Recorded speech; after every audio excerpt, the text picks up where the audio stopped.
Magandang araw po sa ating lahat. Magandang araw po lalong-lalo na sa ating Panginoon.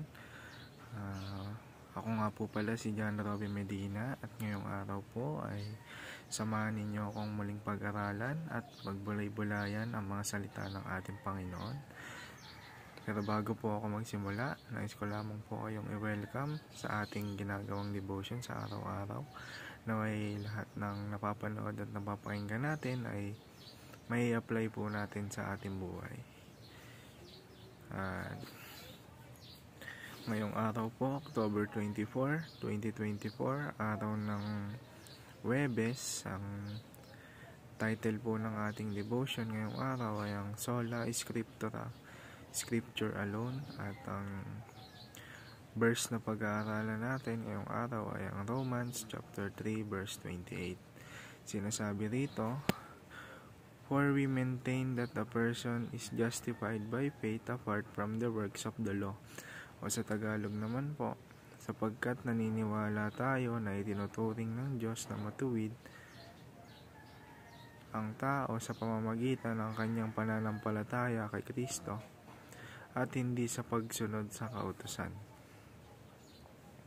At mapunta naman po tayo sa ating katuruan ngayong araw. Unang-una mo, justification is not a payment for good works. Sa ikalawa naman po, justification is the work of Christ on the cross. At sa uli naman po, justification is declared to those who believe.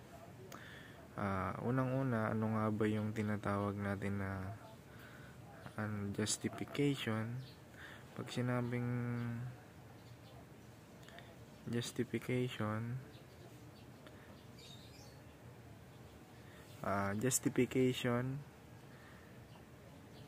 is that gracious and judicial act of God whereby a soul is granted complete absolution from all guilt and all full release from the penalty of sin.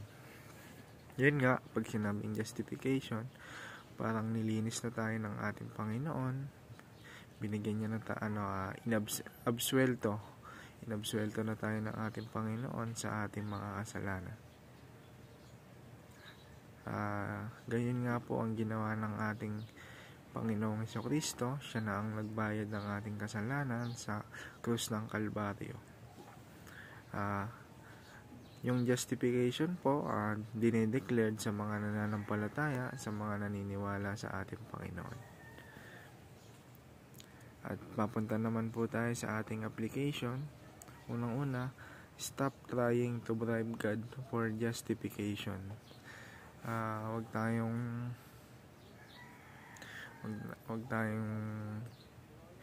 hiling ng hiling na linisin na ng Diyos ang ating kasalanan, bagkus yung pananampalataya natin ang siyang makakapagligtas sa atin. Hindi yung mga good works or mga makamundong gawain, kundi ang ating pananampalataya. Ang good works, resulta yan ng ating pananampalataya na galing sa ating Panginoon. Kaya hindi natin pwedeng sabihin sa Diyos na naging mabuti tayo. Hindi natin pwedeng iyabang sa Diyos na naging mabuti tayo rito sa mundo. Dahil sa ulit-uli, ang ating pananampalataya sa ating Panginoong Jesucristo pa rin ang makakapagligtas sa atin.